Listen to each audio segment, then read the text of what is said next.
This is a production of KMmedia.pro.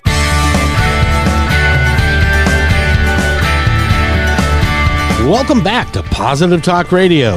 Our goal is simple, to explore evolving ideas one conversation at a time.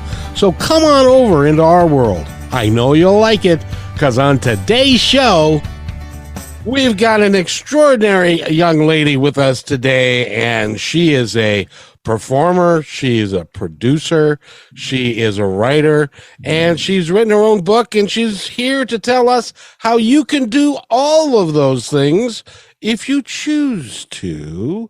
And her name is Jennifer Lieberman. But first, Eric, how you doing today, sir? I'm doing great. How are you? I'm doing awesome, thank you. It's a beautiful day, and okay, it's not. It's December. I can't get used to it's December. It's dark at 4:30. I hate that. I'm with you there, but the days will be getting longer fairly soon, and today was pretty reasonable weather-wise in my estimation. We're in the 40s. We're not getting tons of snow or sleet or any of that stuff, so I'm not complaining. Not me either. Because in our part of the world, last week we had snow, and which we hardly ever do. And I can't remember where our guest is. Jennifer, well, first of all, Jennifer, welcome to the show. It is beyond my pleasure to have you here today. Thank you so much. It is my pleasure to be here, Kevin. Thank you so much for having me. So I live outside of Toronto in a small town called Maple, but I am currently in New York City. New York City? What you doing in New York City? Just a little visit. Oh, very good. Are you visiting Broadway by chance? I actually have seen a couple of Broadway shows since I've been here. Have you produced any yet? Pardon? Have you produced any yet that are on Broadway yet? Since the last time we talked? Not yet, but hopefully one day. Yes, working my way towards Broadway. So what were the shows that you saw? So I saw a play by August Wilson called The Piano Lesson, starring Samuel L. Jackson, and that was phenomenal. A friend of mine came in from out of town. We went together, and we're both performers, and we were just talking about how just energetically and the stamina it takes to do a Broadway show and to do on 8 shows a week and just be on every time for the audience and have as much energy as it requires. So we were just like in awe of all the performers. So that was amazing. And then I also saw a play called Cost of Living, which won a Pulitzer Prize, I believe, in 2018. Cool. I've learned something valuable today. I had no idea that Samuel L. Jackson could actually act. But if he's on Broadway, if he's starring on Broadway, he is, I have gained a whole new respect for him, for what he can do. Yeah, he was phenomenal. It was a really great production. I'm really happy that I went. Well, I'm glad you did too, and you're getting out and enjoying stuff, but that's not why we're here. We're here to talk. First of all, if you want to follow along, you can do that by going to makeyourownbreak.wordpress.com, and you can follow along and look at her, all the things that she's done, which includes, and I had to get clearance from the boss, Sir Eric, which was there's a word in a play that you actually had to change the title of when it went to production in a book form, but the original title was called, well, I'll let you say it because I'm not allowed. My mother will wash my mouth out with soap. So you wrote a one-woman play. Yes, I had a one-woman play, and it was called Year of the Slut. And basically, it was a coming-of-age, sex-positive feminist piece. And I adapted it into a novel. And initially, I came across a lot of roadblocks when I first published it, because I could sell it on Amazon, but I could not purchase any ads on Amazon. It kept getting flagged because of the word slut. And the same thing kept happening on all the social media platforms that I was on. So I was like grappling with this idea, like, do I change the title in order to try and give the book a shot in the marketplace? Because as anybody out there knows, if you're trying to sell anything, it doesn't matter what it is. It does, it doesn't matter if you have a restaurant or if you have a book or, whatever you're selling. If you're just relying on friends and family or whoever's already in your social media circle, you're not going to get very far as an entrepreneur. So I grappled with that decision. And ultimately I decided to change the title, and it proved to be a good idea because the book has kind of found its way out of obscurity. So that's been a positive experience. It actually is an award-winning book. It won the gold medal of the 2022 Global Book Awards for coming-of-age books, and the 2022 IPPY bronze medal for romantic erotica. Ebooks, among several other international awards. Congratulations. That's got to be a big deal. Yeah, you know what? It is a big deal. It also hit #1 on Amazon about a year ago, which was also pretty crazy and surreal, especially because by the time I changed the title and I launched it again, I had already kind of given up on it, if that makes any sense. Sure. So I was just kind of like, whatever, I'll just kind of change the title and throw it back out there. So at least I can, buy some ads. And, but at that point, I didn't expect it to go very far. So everything just seems kind of like it's not real.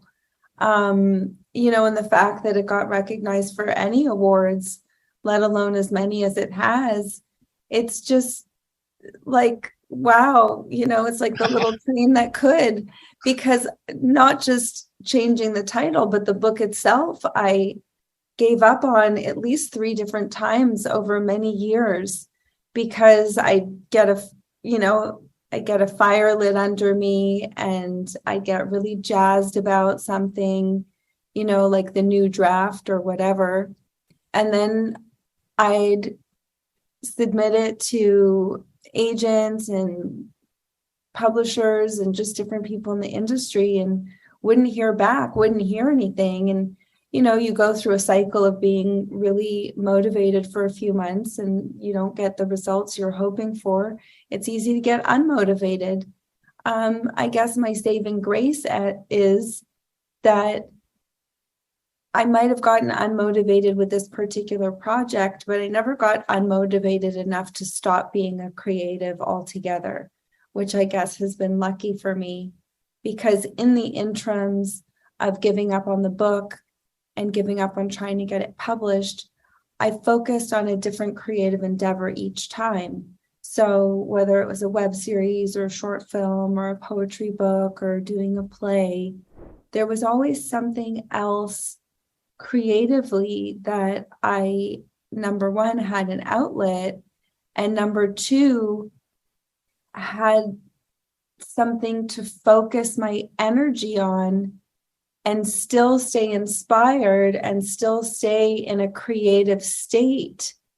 Because it's when you're in that creative state, you can maneuver from one project to the next project and another project and have a few projects, developing at the same time. It's when you're at this like standstill, when you haven't done anything for an extended period of time, like months or years, that you feel that like trepidation to take that first step forward. But when you're already in motion, it's just a pivot here, a pivot there, and you're already moving. What was it about you that, because in addition, by the way, I should probably finish your bio a little bit, so that people can get an idea of who you are and what you've been doing. When in between deciding whether or not you were going to publish and or republish the book, you've also appeared in 30 international stage productions. You've hosted or you've produced over 40 independent films and theater productions. You've helped over 100 creatives make their own break through your coaching and your consulting and stuff. So you are really dynamic at what you're doing and who you are. Did you recognize that?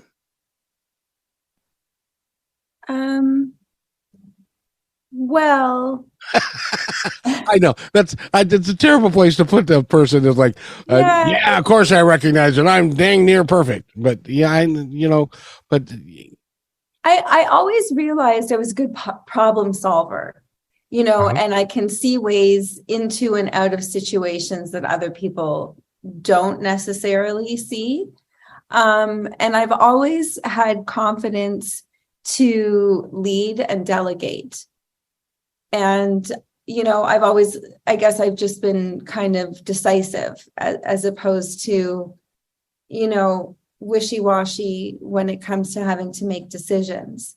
I think part of being a good leader or entrepreneur or just in general is you have to be able to make a decision and back it up. And sometimes it's the right decision, sometimes it's the wrong decision. But making no decision at all is just as bad as making the wrong decision. So, and then you find out it's the wrong decision and you're like, okay, fine, that was the wrong decision. Not going to make that mistake again. And how do we move forward? How do we fix it? How do we make it better? And so I guess the other thing too is not being afraid, to make those mistakes. And I think the combination of the two is what's helped me move forward. Mm-hmm. Well, you're also working as a coach. You're helping other people, other creative people get past those things. We did on our Instagram page, we did a short based upon the last interview that we did. And I don't know if you've seen it or not, but if you go to Positive Talk Radio on Instagram, and I ask you the question, and so I'll ask it again here because your answer was just phenomenal. And the question was, I'm sure that somebody in your life, somewhere in the past, maybe even currently, is saying, Jennifer, you got your eyes in a pie in the sky, and none of it's gonna, you need to get a job. You need to really, you could do this as a hobby, being a producer, doing what you're doing, and just kind of do it on the side. But has anybody ever said that to you? Yes, of course. And I think the cycle of being a creative, it's feast or famine a lot of the time. It's, you'll go through several months of not really having much work going on. And then within like a, 4-month period, it's all going to come flooding at once and you're going to be juggling and, it's going to be a little crazy. But it's not wrong for people who care about you to try and convince you towards a path of stability, and a path that to them seems safe, but they don't understand because they're not creative people that for a creative, the most dangerous choice you can make is to take the safe route. I'm right there with you, sister, because it's the safe route doesn't provide the amount of juice that some of us need to really keep going and to really be dynamically involved with what we're doing. And it's doing the same thing every day just doesn't work for me. And also, if we're living a life that everybody else is living, how are we supposed to conjure, creative stories and different characters and show like a different side of life or a different side of the world that, most people don't see? It's like, if you just take the same path as everybody else, you're just going to see what they see. And you're not going to really have like a rich kind of library of experience to draw on. Like, I'm grateful for where I grew up and how I was raised, but I'm also grateful that I moved to New York and kind of broke out of the bubble that I was raised in, and have lived in LA and have traveled, not as much as I would like to, but They ain't over yet. but that's the thing. It's like I've seen so many other things, but more than just being on a vacation, because it's different seeing something in terms of being on a vacation as opposed to just literally moving somewhere where you don't know anybody, you have no family, you have no friends, and just being like, I'm here, and just kind of like finding a job and finding a place and making a group of friends and making, like choosing your own adventure type of thing. I'm always amazed that people have it in them, like moving to LA or even going to New York. And you have it in you that you know that it's going to be okay, and you're just going to go do it and see what happens. That takes a lot of intestinal fortitude. Well, the whole thing is, it's like if you never go, you're going to spend the rest of your life wondering, what if? But if you go and decide, like, I tried and this isn't really for me, I don't really love it, then you can go anywhere else in the world.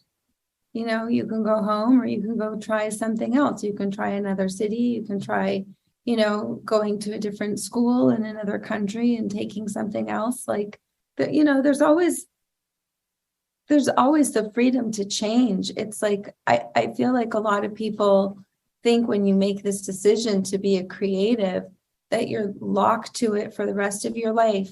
And it means that's the only hat you'll ever wear again, as opposed to like me starting a consulting business and realizing like, oh, wow, when I started creating my own projects for myself, I was number one, fulfilled creatively. And number two, I'm starting to create a body of work for myself. And I'm starting to make contacts and connections that I wouldn't have made had I not got the ball rolling myself.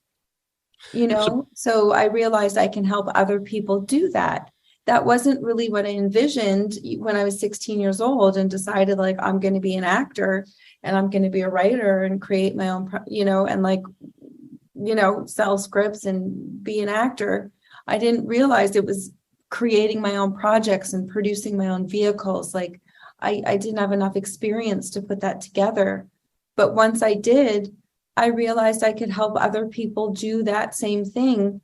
And I think the first thing people need is someone to just give them permission and be like, yeah, just do it. Just do it. Don't spend a lot of money. Figure out what resources you have. Figure out the bare minimum you need to spend. How you can save up that money over the course of a few months as you're putting your team together and working towards things and preparing the logistics. And, do it once, and you either hate it and never do it again, or you realize, oh, you know what? This wasn't as scary as I thought it was going to be. And it's actually a little better. It turned out a little better than I thought it was going to be. Also, hey, this isn't like the be all and end all, but it was a good step in the right direction. Let's do another one. And then you do another one. And then after that, you do another one, and you keep growing and you keep getting better. And, 10 years down the road, 20 years down the road, you might even have a career. That's the epitome of an overnight success. When somebody comes out of nowhere and they're all of a sudden everywhere, and it's like that overnight success may have taken 10 or 15 years to get there, right? Exactly. And that's what's important, is to never quit. Well, and it's I don't think to never quit is the right way to say it, because you can decide something is not for you. And I think a lot of people thinking like quitting is, because they're not willing to work hard enough. And the reality is we're only willing to work hard enough for the things that mean enough to us. And if it doesn't mean enough to you to work that hard, then do something else. Do something else that means more. And I don't know, so many people try different vocations. They'll go to school, they'll get a degree for something in particular.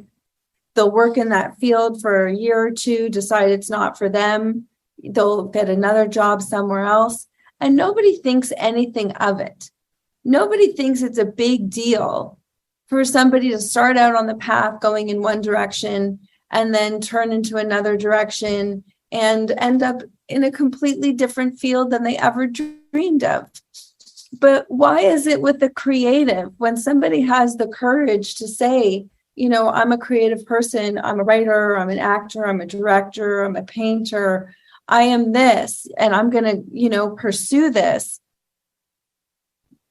Why is it if, 3 years, 5 years down the line, maybe even 10 years down the line, if we decide it's not for us anymore, why does there have to be so much shame around it than if I started off as an accountant and I decided I wanted to go into insurance? Yeah. No, you're right, because there seems to be kind of a stigma around folks, if you're having a measure of success and then you decide that you're going to go do something else, and they say, yeah, but look what you've already got. But in my world, it's not enough. If you look at my resume, it looks like I can't keep a job because I keep on going from place to place and doing different things, because that's what I really enjoy doing. And what I really enjoy doing is talking to people like you. By the way, we're talking with you like how I did that? Jennifer Lieberman is our guest today. and go to her website, which is makeyourownbreak.wordpress.com, and make your own break. That is, where did you come up with that, and what's it mean to you? So I actually decided to take some business classes when I decided that maybe I could start a business. Be still my foolish heart. You really? You just didn't jump off. You took some business classes. Good for you. Yeah, that's how I came up with it, because I had reached a point in my life. I studied philosophy and English lit, and I was like, these aren't really that effective in my future. So I decided to take some business classes. And in one of the classes, they were talking about how everyone's an expert at something. And everybody had the assignment to kind of figure out what they would be an expert at. And also that in order to be an expert, you don't have to be the best in the whole world.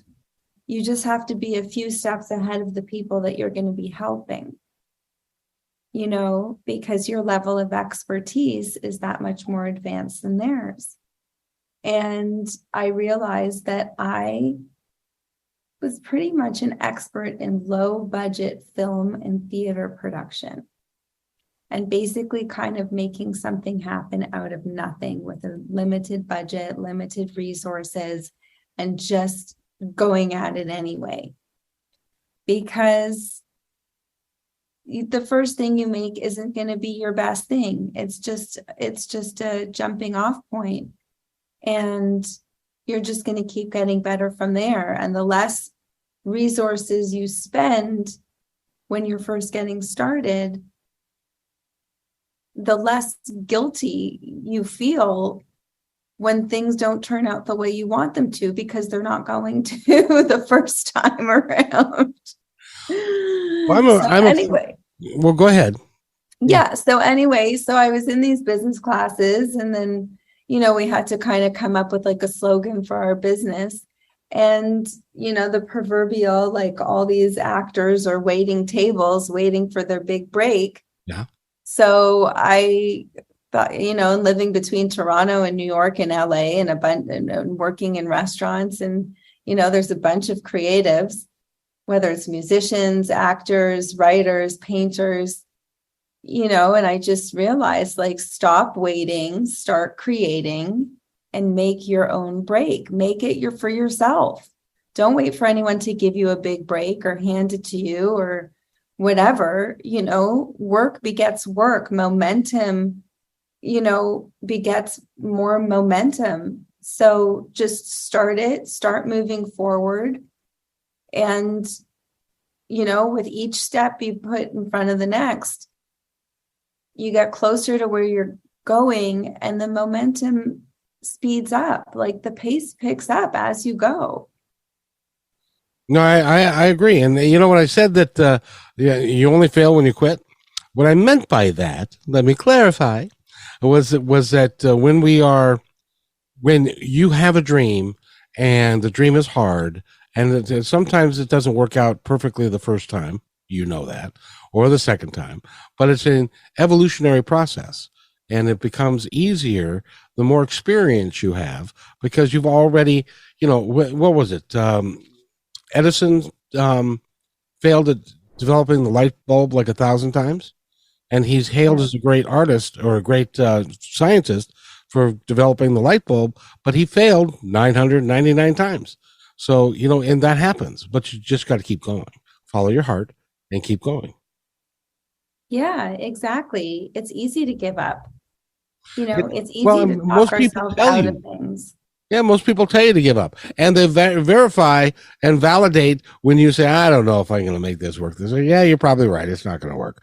But it's important to have somebody in your corner that understands where you are because you've been there, and you can then guide them along the way to create what you've already created because you are farther down in that process. Would you say that that's fair? Yes, definitely. And also because I've produced for other people, I produced for myself, just the amount of experience I have, just for the sheer fact that I've been through it a few dozen times. There's just stuff you're going to learn along the way that you're never going to learn unless you're like in the trenches. You're just never gonna, there's always going to be different things that come up, dealing with combating egos, technical issues. There's always so much drama behind the scenes. Oh, no, come on. Performers don't have any ego. It's not just performers, it's just everybody in general. When you're in a creative atmosphere, everybody feels like they have ownership over what they're doing. And, people are going to fight for their vision. And I don't mean it as a bad thing. I just mean it as you learn how to deal with all of that. You learn to take it in stride. You learn that it's not ego, because if you just jump to the conclusion that it's about ego, it's very easy to lose patience with everybody very quickly. But you need to have patience and you need to have compassion from everybody's point of view, because generally everybody is fighting for the best show. And like, once you realize that, and once you're able to just kind of process it, then you're able to deal with each individual, as an artist who wants to be heard and wants to be respected, whether or not you're going to use what they're trying to contribute. You have a real nice, soft spoken voice. You have a nice, easy way about you. But I suspect that there are moments in time when you can, a little bit of New York comes out of you, and you can make what you need to have happen. Yes, of course. But I feel like if you communicate clearly, if everybody's on the same page, if everyone knows what the expectations are, everybody knows what the time frame is. Like, I don't believe in fostering an environment where I have to raise my voice. My number one rule when you work with me is, if you're not having fun, you're fired. Because these days are too long. What we're trying to do is too hard. There has to be some sort of levity. There has to be some sort of, sense of fun in the creative process, even when it gets hard.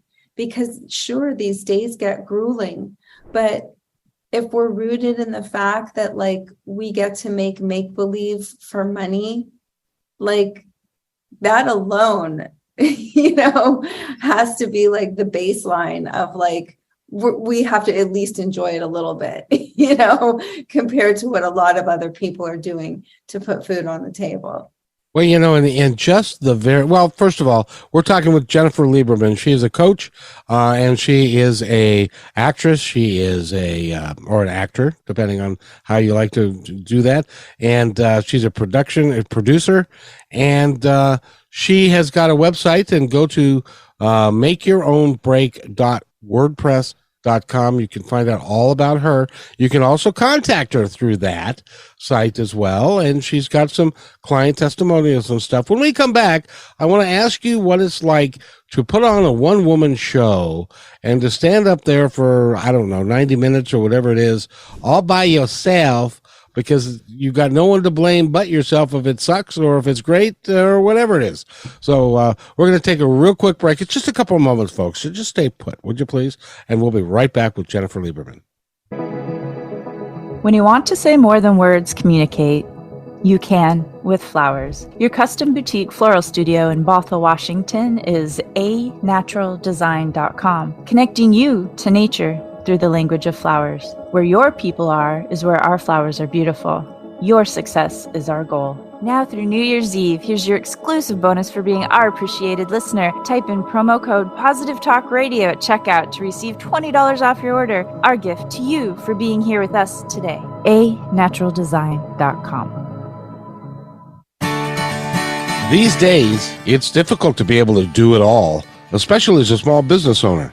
Marketing your business can be really tough, especially developing a presence on social media, creating commercial content, and media production. That's where KAMmedia.pro can help. You see, in addition to creating a great podcast called Positive Talk Radio, we also have a radio show, video, audio production, content creation, including commercials, video shorts and trailers, voiceovers, social media development, and so much more. It only makes sense to hire a pro to get your business noticed. That's what we do.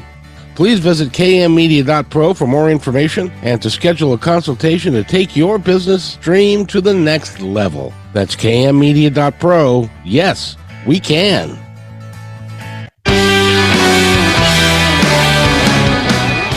And welcome back, everybody, to Positive Talk Radio on KKNW 1150 AM. My name is Kevin McDonald.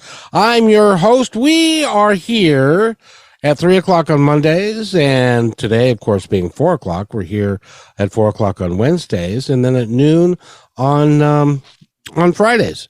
And we've got great guests all the time. Now, on Friday, we're going to talk about PTSD and grief, and we've got a great gentleman to help us do that. So if you know somebody that's in that boat, I hope that you will tune in Friday at noon.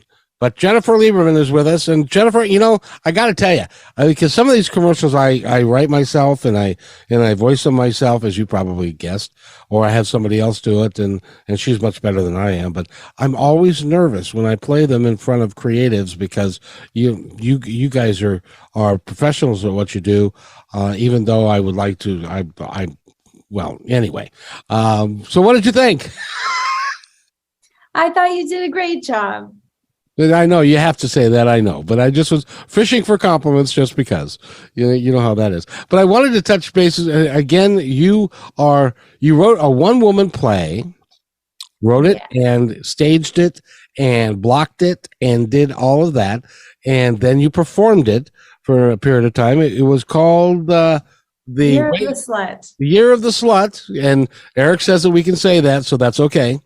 It's an award-winning book. It's #1 Amazon bestseller, and it was the Global Book Award gold medal winner and a bronze medal winner for romantic and erotica books, and for Ippy. And you are doing, it's wonderful. But I got to ask you, because when I was young, I did a play. I was in college and I was in the theater department, and I did a play called Taming of the Shrew. And I was Petruchio. And Petruchio, it was daunting because, first of all, I don't know if you know this, but nobody talks like Shakespeare anymore. And he does a completely different style and you have to learn how to do all of that. And there was like 50 pages of dialogue I had to learn. I can't imagine doing a one-woman show when you've got, but if I screwed up, there were other people there to support me. When you're out there all by yourself, there ain't nobody there but you. How is that, and how does that feel, and how did you do that? So it's definitely a challenge. It's definitely one of those things that you take on as a performer to be like, okay, this is going to be like the make it or break it, to like prove to myself if I have what it takes type of thing. Because being on stage, there's no second take, there's no, starting over again, there's no running off and looking at the script. So it was 90 minutes of me playing 10 characters, telling this outrageous story about the first year after my first big breakup. So it loosely started off with my story and then very quickly took on a life of its own for theatrical reasons, both to play 10 various characters that were distinctly different. So I just kept exaggerating with each character that came along, giving them an accent, giving them some sort of affect that made them very distinctly different from me, so I could show my performance range. And then also wanting to have something that was funny, but also kind of touching and heartfelt and take an audience through like all the emotions. So that's what I did as a showcase piece. And I didn't really think that it was going to go much further than just doing a few performances and inviting some agents and managers and directors and basically people who could hire me or put me, in front of people who could hire me. That was really the goal. And then that really didn't happen. Like some friends from acting class came and my mom came, but nobody of any relevance in the industry came. However, I realized, number one, I was better than I thought. Like I was better than I thought, and that's the thing with like anything in life. You don't know how good you are until you really push. And taking on something like this, like you're really pushing it, like you are really pushing it, so it's like you're either going to, kind of fall on your face, or there's a chance you can fly. And I flew, and I was just like, wow, like I can do this. I can do all of these things in one play by myself. So even though, like I was saying, it didn't lead to what I had hoped it would lead to, I realized certain things about myself. And I also realized certain things about taking matters into my own hands and creating vehicles for myself, which is what I started to do after the show. Every year or two since then, I've created another project. Which was your favorite character in the show? Oh, the Ukrainian bikini waxing lady. She was getting one or giving one? She was the esthetician who gives them. Oh, I've always wondered about that, how that all works. So what kind of accent did you use? Well, this was like her famous line. Oh no, I don't know if I'm allowed to swear. I don't want to get bleeped off. Well, you think of it in the terms of, you remember George Carlin? He had the 7 words you can't say on TV. The 7 that applies here as well. If it's not a common English term that you can say, like, the S word is a no, the F word is a no, but if you, as an example, if you if you've got a, okay, I can modify the line, but okay. Yeah, this is what she would say. Love is BS. There's no love.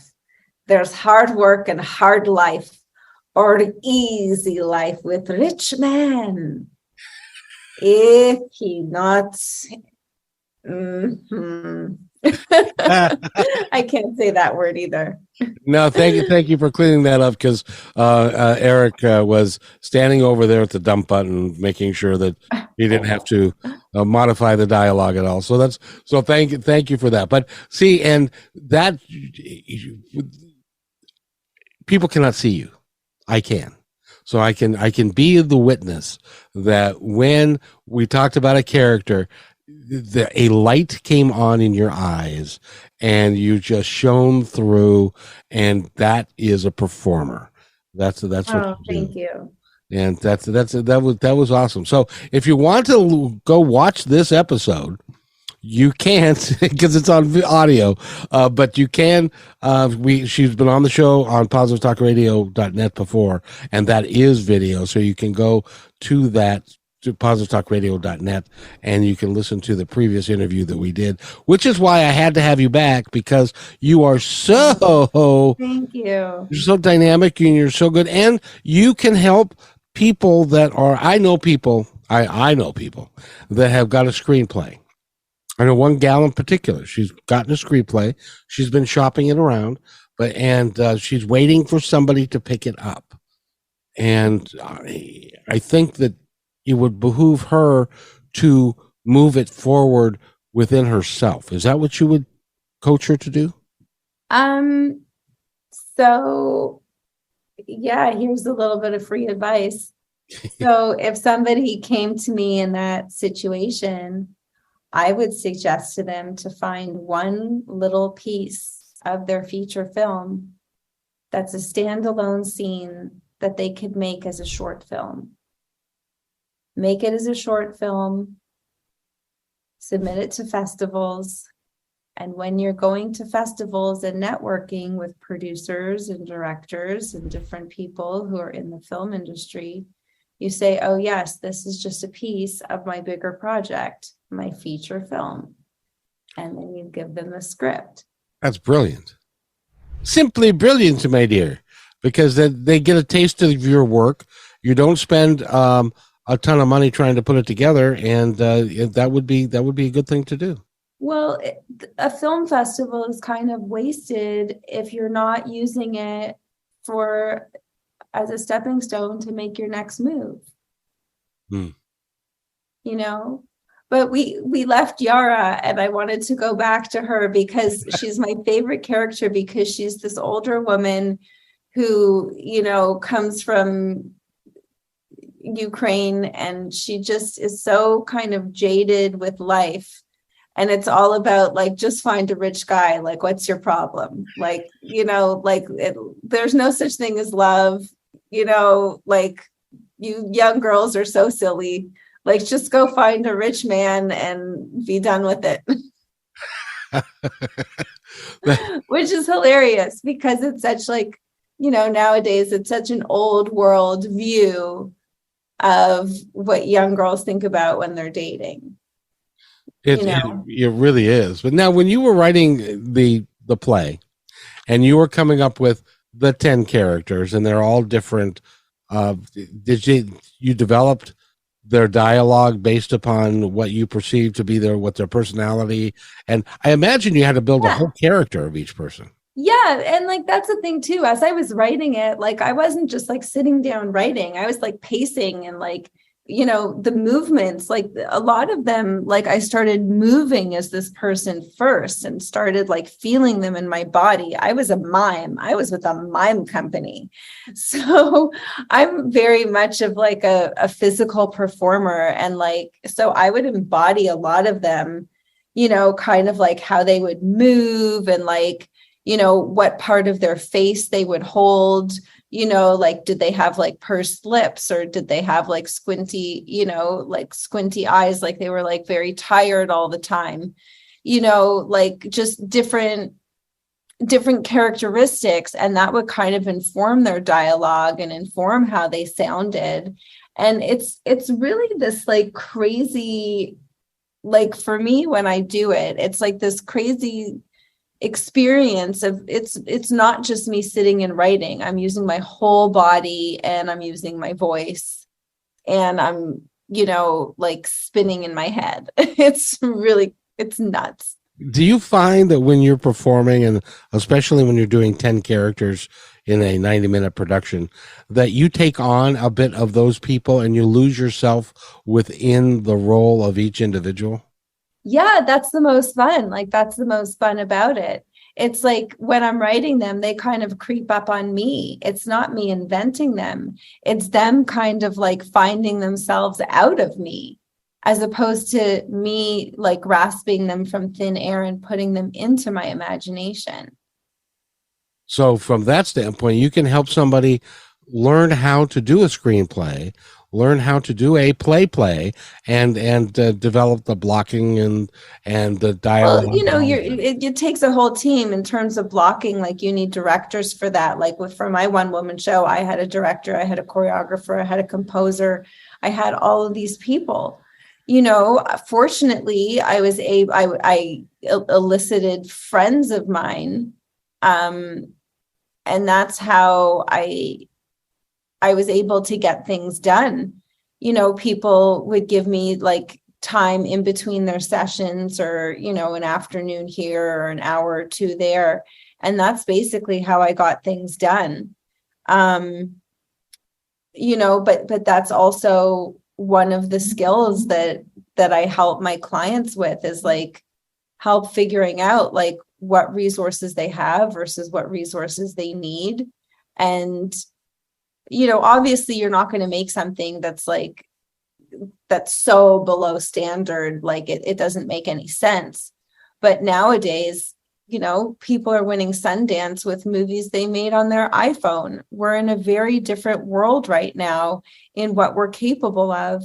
And, one of the biggest factors is, are you willing to start now? Are you willing to start on your own? Because the circumstances are never going to be perfect. That is so true. By the way, if somebody wants to work with you, do you do it by Zoom? Can you work with anybody all over the world? I can work with anyone all over the world. I do work over Zoom. Obviously, being in the same place is always ideal, just depending on how involved I would be in the process. But yeah, definitely Zoom. And the website, you don't even have to put in the WordPress. All you need to do is makeyourownbreak.com, and that links to the site.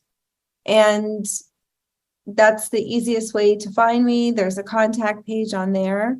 And it's just.